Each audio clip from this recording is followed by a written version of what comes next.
offenses against property, criminal misappropriation of property, criminal breach of trust, and cheating. Is defined in a section 403. The word misappropriation means to use any other property for the sole purpose of getting benefit or capitalization for one's own use. Section 403 deals with defines criminal misappropriation of property and prescribes the punishment for the same offense. And section 404 deals with misappropriation of the property by of the deceased property.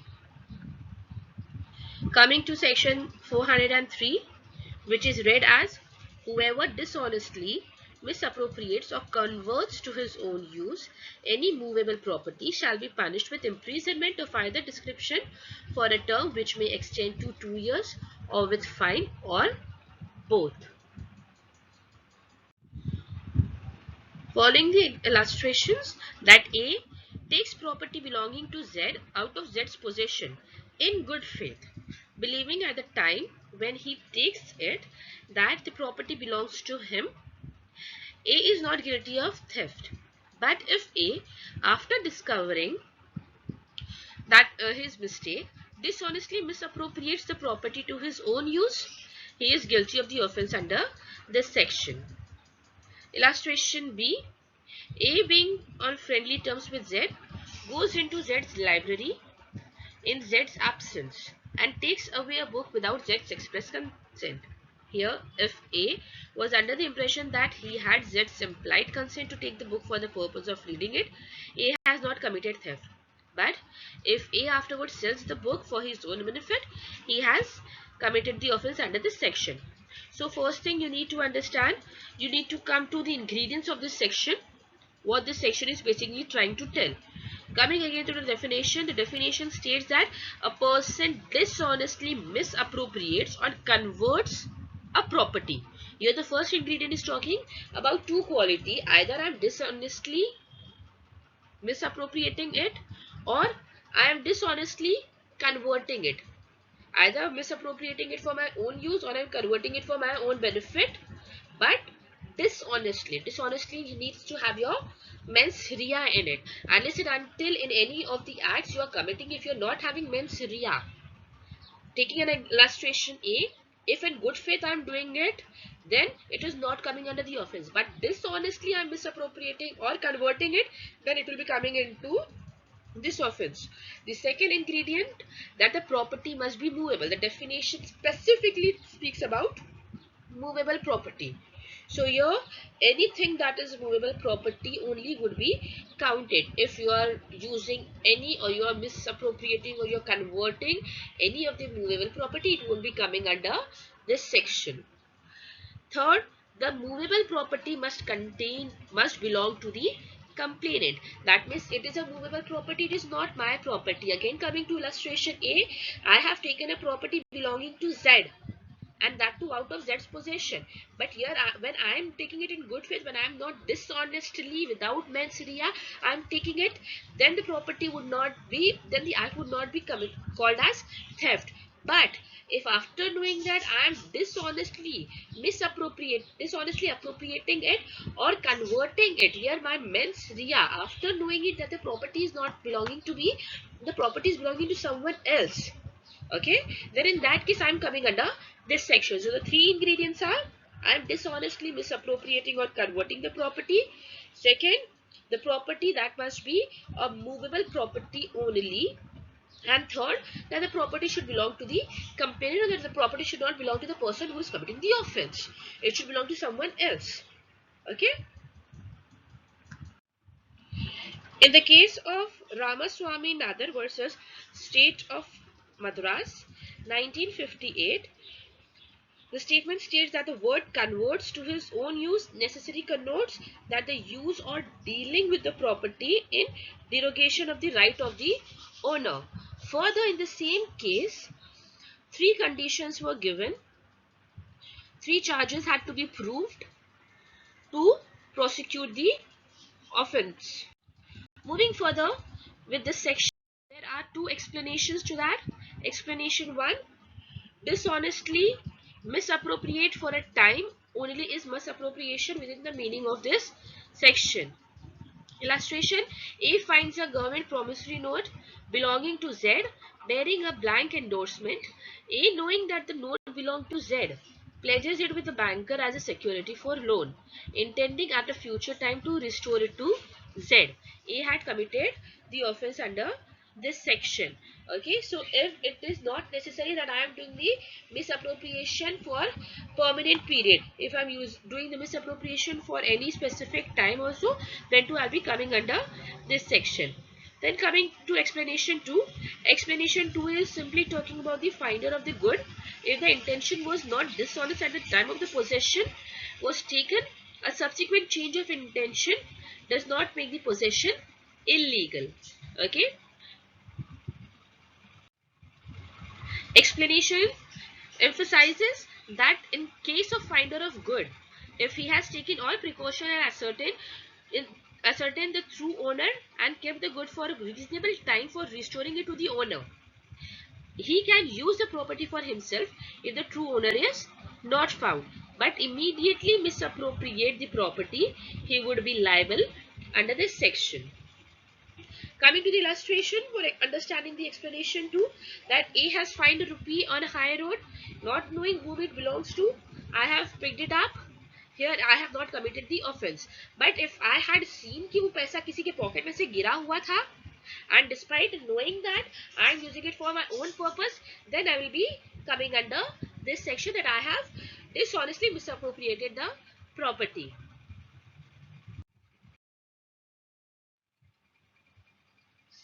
Here are the case laws that I have mentioned.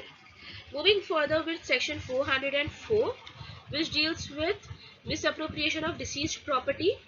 Section 404 is the aggravated form of the criminal misappropriation. Section 404 intends to protect the property of a deceased under under which the circumstances need special protection. The section is intended to punish strangers and servants who do not possibly have right or interest in the effect of the dead man. Section 404 is read as: whoever dishonestly misappropriates or converts to his own use property knowing that such property was in possession of the deceased person at the time of his death, and hence as not since being in possession of any person legally entitled to such possession, shall be punished with imprisonment of either description for a term which may extend to 3 years and shall also be liable for fine. And if the offender at the time of such person's deceased was employed by him as a clerk or servant, then the punishment will be for 7 years. So here for section 404, basic ingredients are that the property must be a movable property itself, because it is an aggravated form of section 403. Such property must be in possession of the deceased person at the time of his death. The misappropriation, the accused must have misappropriated or converted into his own use, and the accused did it dishonestly. But here, if the accused is the person employed by him as a servant or clerk, तो उसकी punishment और ज़्यादा हो जाएगी, as earlier stated कि वहाँ पे वो confidence की बात आ जाती है. Then अगर वो clerk या servant है, then that person will be punished for an imprisonment for a term which may extend to 7 years. Taking an illustration for this, Z dies in possession of furniture and money. His servant A, before the money comes into the possession of any person entitled to such possession, dishonestly misappropriates it. Here A has committed the offense defined in the section. यहाँ पे offense की punishment, accused की punishment 3 years नहीं होगी, accused की punishment होने वाली है 7 years. Now moving further to criminal breach of trust, which is defined under section 405, and the criminal breach of trust covers from section 405 to 409. In order to constitute the offense of criminal breach of trust, there must be established that the person or the accused was entrusted with property or power over a property of the another. Okay, and then he has dishonestly misappropriated or converted for his own use. यहाँ पे जब trust की बात आ रही है, trust कब हो रहा है? जब मैंने किसी बंदे को मेरी प्रॉपर्टी के ऊपर पावर दिया है या ऑथराइज किया है और interested with the property. Okay, and that person has dishonestly misappropriated and converted the property for his own use, then in that case criminal breach of trust होता है.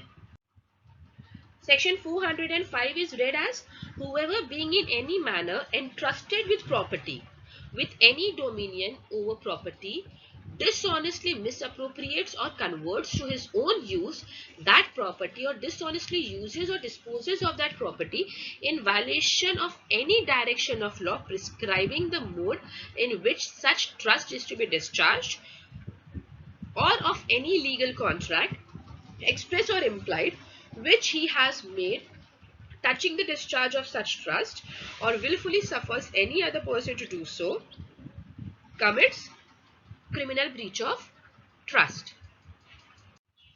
So the section basically is talking about few things. Those are the ingredients. First, that entrustment of the property by one person to another must be done, or any dominion of the property must be given. Entrustment होएगा, ये dominion दिया जाएगा property पे, then only trust is being formed. And if he is not doing a particular act, or if he is misappropriating it, तो वो concept ये section के अंदर आता है. Okay. Second, such entrustment must be in trust. Third, that misappropriation or conversion by the person who receives the property in trust to his own use. Fourth, that there must be violation of any direction or mode which is prescribed by the law for discharging the trust, or any legal contract which is made for the discharge of trust. Fifth, the property must be misappropriated or converted dishonestly. Entrustment means handing over the property by one person to the another person in such a manner so that the person on whose behalf the property is handed over continues to be the owner. This is decided in the case of Surendra Pal Singh versus State of Uttar Pradesh. Further, Ramaswamy Naidar versus State of Madras states that the word entrust in the section is very important, as unless there is entrustment, there can be no offense under this section. Further, the punishment for criminal breach of trust is given under section 406, which states that whoever commits criminal breach of trust shall be punished with imprisonment of either description for a term which may extend to 3 years, or with fine, or both. Then coming to the aggravated form of criminal breach of trust, section 407 deals with criminal breach of trust by carrier, warfisher or warehouse keeper. Then in that case the punishment would be of either description which may extend to 7 years and shall also be liable for fine. Another aggravated form of criminal breach of trust is coming under section 408, which deals with criminal breach of trust by clerk or servant.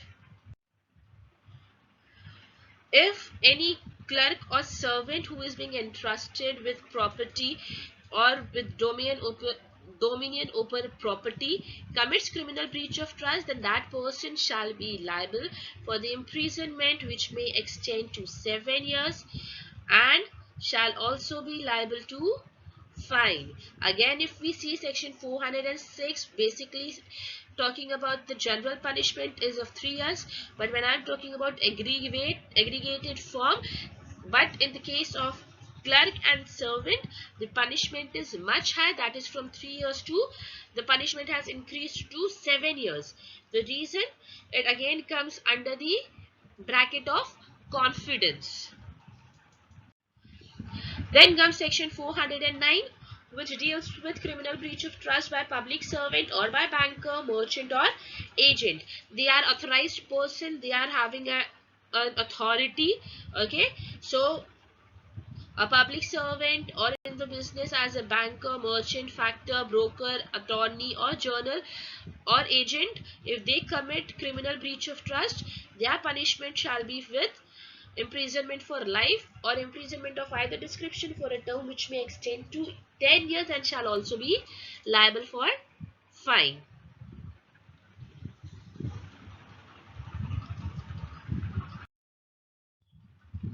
Cheating is defined under section 415 and is covering the section still 420.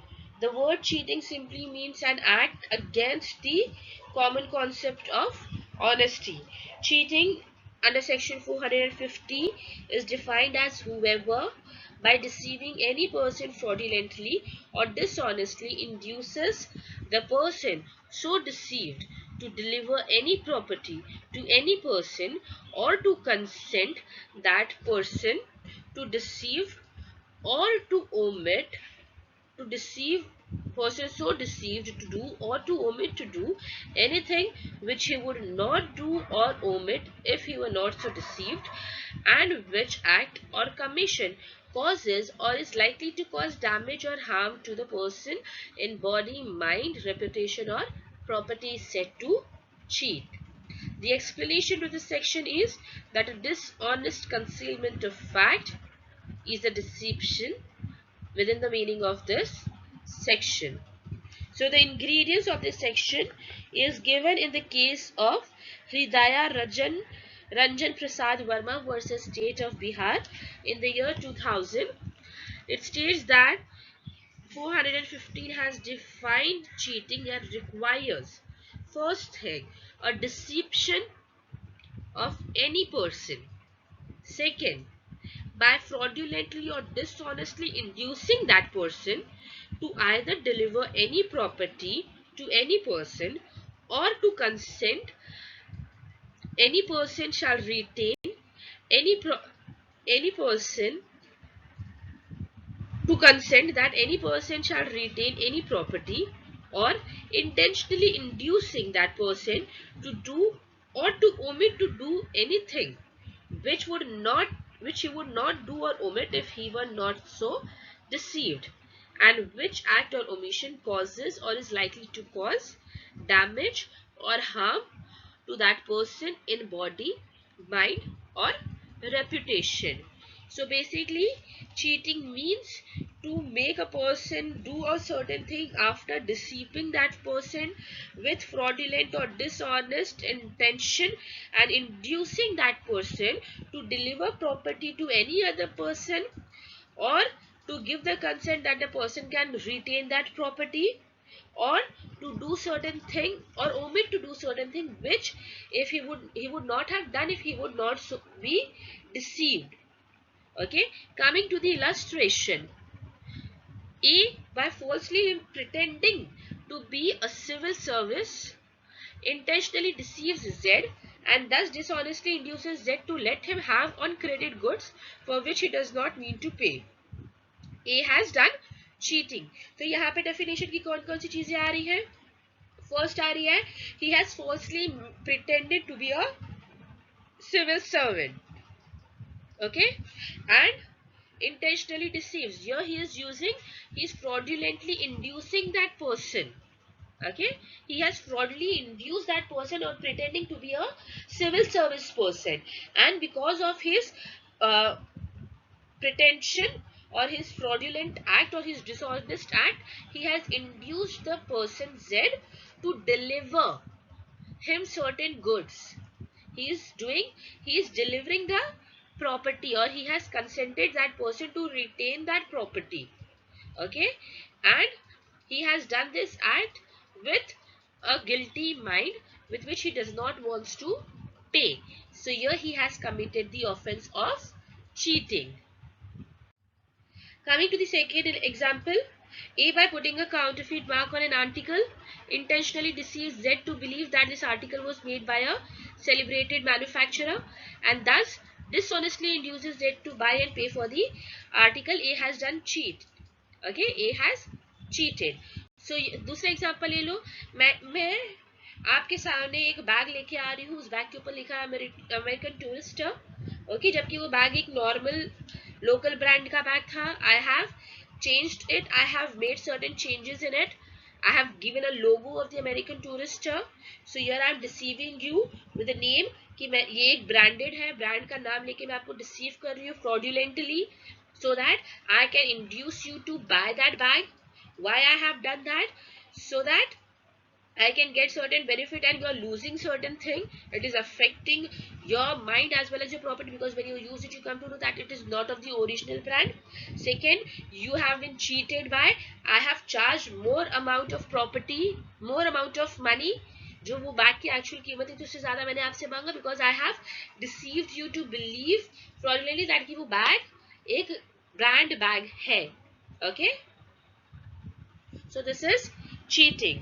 Section 417 deals with the punishment of cheating, and it states that whoever cheats shall be punished with imprisonment of either description, which may extend to 1 year, or fine, or both.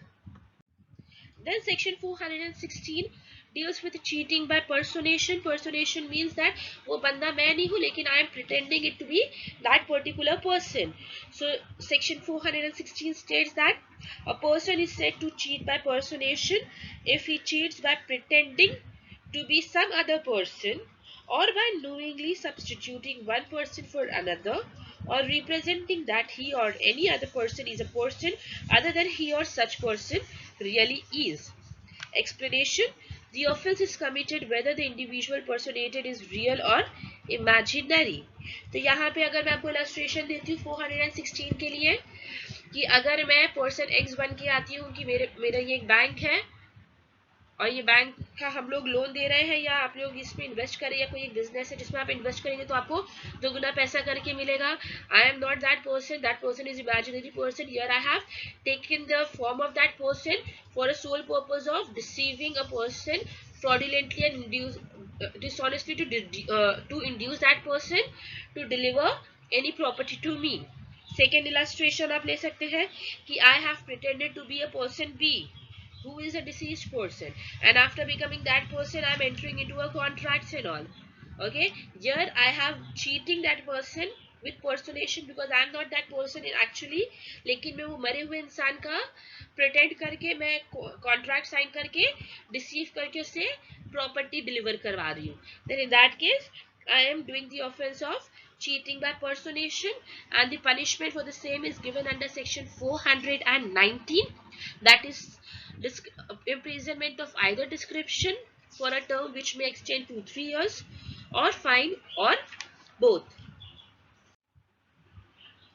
Further, moving to section 420, which deals with cheating and dishonestly inducing delivery of property. The section is read as whoever cheats and thereby dishonestly induces the person deceived to deliver any property to any person, or to make, alter, or destroy the whole or any part of valuable security, or anything which is signed or sealed, or which is capable of being converted into valuable security, shall be punished with an imprisonment of either description which may extend to 7 years, and shall be liable to fine. This is an aggravated form of cheating. यहाँ पे मेरा intention क्या है? That I am fraudulently and dishonestly inducing a person by deceiving him. Second, the person so deceived shall be induced to deliver any property to any person, or to consent that the property shall retain, that the person shall retain any property, or the person so deceived shall intentionally induce to do or omit to do anything which he would not do or omit if he were not so deceived. And fourth, in case covered by one, okay, and third, in cases covered, the act or omission should be one which causes or is likely to cause damage or harm to the person induced in body, mind, reputation, and property. The case is S.V. Palanikhtar versus State of Bihar, 2002। तो यहाँ पे आपको क्या क्या ingredients मिल रहे हैं 420 के लिए, कि आप जो है किसी बंदे को डिसऑनेस्टली इंड्यूस कर रहे हो to deliver, first to deliver any property to any person, or to make, alter or destroy the whole or any part of valuable security, या फिर कोई भी चीज साइन या सील करके रखा जाए जो वैल्यूएबल सिक्योरिटी में कन्वर्ट किया जा सकता है, then in that case the imprisonment will be of either description which may extend to 7 years or fine. याद रखिएगा section 420 is the aggravated form of section 415। इसके लिए उसका पनिशमेंट 7 इयर्स का है, जबकि 415 जो नॉर्मली डिफाइन कर रहा है चीटिंग, जिसमें आप बंदे को डिसीव करते हैं ताकि वो प्रॉपर्टी डिलीवर कर सके, या कंसेंट देके आप प्रॉपर्टी रिटेन करे, या कोई एक्ट या कुछ ओमिट करे, ओके, और आपको पता है कि वो एक्ट कॉज कर सकता है उसको harm to that person's mind, body, reputation or property, तो उसमें आपका पनिशमेंट जाता है सिर्फ 1 साल के लिए, या फाइन या बोथ। लेकिन जब हम एग्रीवेटेड फॉर्म में आते हैं जिसमें हम लोग उसको डिसीव करते हैं टू मेक, ओके, डिसीव करते हैं to deliver any property to any person, या फिर या फिर हम लोग उसको बोलते हैं कि कोई एक्ट करे जिसकी वजह से वैल्यूएबल सिक्योरिटी को वो मेक, ऑल्टर और डिस्ट्रॉय करे, या फिर कोई ऐसी चीज पे साइन या सील करके दे जो वैल्यूएबल सिक्योरिटी में कन्वर्ट की जा सकती है। अगर इन सब चीजों के लिए हम लोग बोलते हैं, ये 3 चीजों के लिए अगर बोलते हैं तो वो एक्ट आता है आपका 420 में, जिसकी पनिशमेंट एग्रीवेट हो जाती है और वो हो जाती है 7 इयर्स की imprisonment and along with the fine।